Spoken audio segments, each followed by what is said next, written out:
Hello everyone and welcome back. Today we're diving deep into a fascinating and sobering topic, the story of three countries that were once symbols of wealth and power, but have since fallen into economic hardship. These tales aren't just about the numbers, they're filled with lessons on history, leadership, and the volatility of wealth. So sit back, and let's explore these intriguing stories of nations that lost their wealth. Our first country is Venezuela. The oil giant that fell from grace, a nation that once epitomized the wealth and potential of Latin America. Known for its vast oil reserves, Venezuela was one of the richest nations in the region during the mid-20th century. The country's wealth created a golden age where the standard of living was high. Cities like Caracas were cultural and economic hubs, and Venezuela's citizens enjoyed the benefits of a resource-rich economy. The discovery of oil in Venezuela in the early 20th century changed everything. By the 1920s and 30s, oil revenues had surpassed agricultural income, and the nation quickly industrialized. With a burgeoning middle class, modern infrastructure, and a high GDP per capita, Venezuela earned the title of one of the most prosperous nations in Latin America. During this period, oil wealth funded massive development projects, subsidized public goods, and created an aura of optimism for the country's future. However, the seeds of future trouble were already being sown. The Venezuelan economy became overly dependent on oil, neglecting other industries like agriculture and manufacturing. This over-reliance created what economists call Dutch disease, where the success of one resource sector stifles others. For Venezuela, it meant that when oil prices were high, the country thrived, but when they fell, everything else suffered. In the 1970s, Venezuela was one of the wealthiest countries in the world per capita, even rivaling Western nations in terms of income and development. Yet the leaders of the time failed to save or invest the oil wealth in sustainable industries. Much of the money was lost to corruption, inefficient policies, and short-term populist measures meant to keep the population happy, but failed to build long-term resilience. The 1980s brought the first major crash when oil prices dropped significantly. The government, caught unprepared, implemented austerity measures that caused widespread discontent. Poverty began to rise, and the country entered a cycle of social and political unrest. The real turning point came in 1998 with the election of Hugo Chavez, a former military officer turned populist politician. Chavez promised to redistribute wealth, tackle inequality, and bring prosperity to the masses. At first, many of his policies appeared successful. Using oil revenues, he expanded social programs, subsidized food, and built housing for the poor. His government nationalized key industries, including the oil sector, claiming that the revenues would be used for the public good. But Chavez's policies were deeply flawed. The nationalized oil company PDVSA became politicized and inefficient, leading to declining production even as global oil prices rose. Corruption within the government soared, and the economy became even more dependent on oil than before.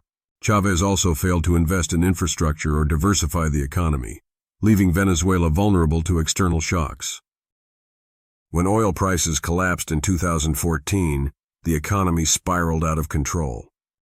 The government resorted to printing money to cover its deficits, leading to hyperinflation. Basic goods disappeared from store shelves, and millions of Venezuelans were thrust into poverty. By the late 2010s, the country was in full-blown crisis, with millions fleeing to neighboring countries in search of food, work, and safety. Today, Venezuela's fall from grace is one of the most dramatic examples of the resource curse. Despite sitting on the world's largest proven oil reserves, the country struggles to provide its citizens with basic necessities like food, medicine, and electricity.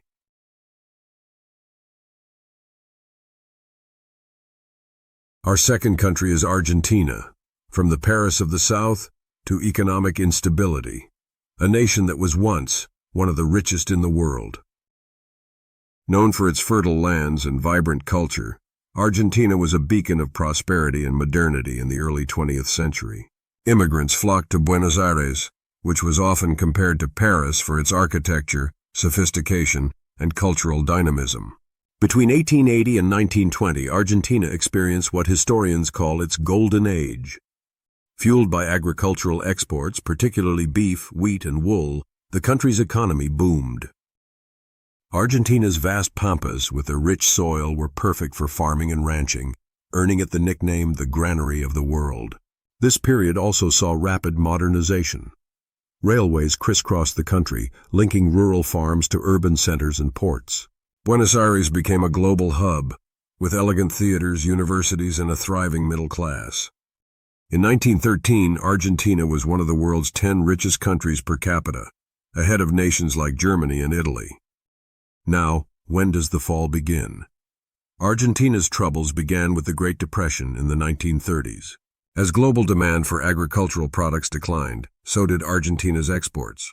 The country's reliance on commodities made it vulnerable to the volatility of global markets. The political landscape also began to shift, with coups and military dictatorships becoming more frequent. The election of Juan Domingo Perón in 1946 marked a major turning point. Perón was a charismatic leader who introduced a mix of populist and nationalist policies. He increased workers' rights, nationalized key industries, and expanded social welfare programs. While these measures were popular among the working class, they strained the economy. Perón's policies discouraged foreign investment, and the focus on state control stifled private enterprise. In the decades that followed, Argentina oscillated between democratic and military rule. Each government left behind a trail of economic mismanagement, corruption, and debt. By the 1980s, Argentina was experiencing hyperinflation, with prices doubling almost monthly. We have to jump now to the crisis of 2001. The 2001 economic crisis was one of the darkest chapters in Argentina's history. Facing an unmanageable debt burden and a fixed currency exchange rate that pegged the peso to the dollar, the government ran out of options. Banks froze accounts, leading to mass protests and riots. People lost their life savings almost overnight, and the country defaulted on its debt, the largest sovereign default in history at the time. Unemployment soared, poverty rates skyrocketed, and the political system was in chaos, with 5 presidents taking office within a single month. Although the economy recovered somewhat in the 2000s, Argentina's issues of inflation, debt, and political instability have persisted. Today, Argentina is still one of the most economically volatile countries in the world. Inflation remains high, and the government frequently struggles to service its debt. While the country still boasts natural resources, a vibrant culture, and a highly educated population, these assets are often overshadowed by systemic issues of corruption, mismanagement, and political infighting.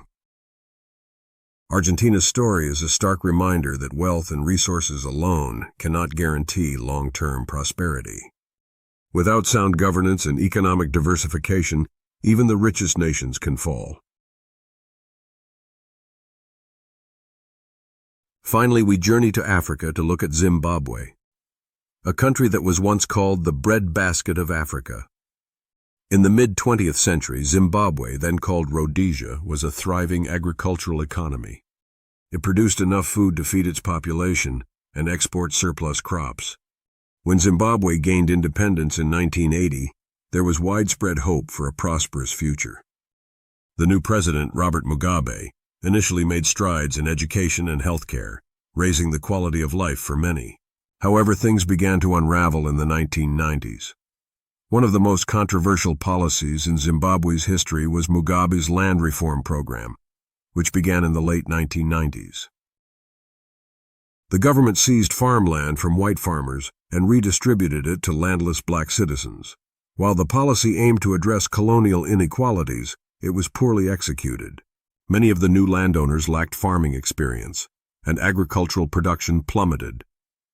This collapse in agriculture had a domino effect on the economy. Unemployment soared, and the government began printing money to cover its expenses. By 2008, Zimbabwe experienced one of the worst episodes of hyperinflation in history, with prices doubling every few hours. At its peak, the inflation rate reached an unimaginable 89.7 sextillion%. The Zimbabwean dollar became worthless, and people resorted to bartering or using foreign currencies. The country's infrastructure and healthcare systems deteriorated, and millions fled to neighboring countries like South Africa. Today, while there have been some attempts at reform, Zimbabwe remains a fragile economy, with many still grappling with the consequences of decades of mismanagement. What lesson can we learn from this? The stories of Venezuela, Argentina, and Zimbabwe highlight some common themes. Number 1. Over-reliance on a single sector. Whether it's oil in Venezuela or agriculture in Argentina and Zimbabwe, economies that fail to diversify are vulnerable to shocks. 2. Poor governance. Corruption, mismanagement, and short-sighted policies have devastating long-term consequences. And 3. Political instability. Frequent changes in leadership or authoritarian regimes often lead to inconsistent and damaging policies. But perhaps the most important lesson is that economic success is fragile. Prosperity isn't guaranteed, and the wrong decisions at critical moments can lead to a rapid decline. These tales of economic collapse aren't just history lessons, they're warnings. Whether you're a policymaker, a student of economics, or simply someone interested in the world, the rise and fall of these nations remind us how quickly fortunes can change. If you found this video thought-provoking, please give it a thumbs up, share it with your friends, and subscribe to the channel for more content like this. And let me know in the comments, which country's story surprised you the most? Thanks for watching, and I'll see you in the next one.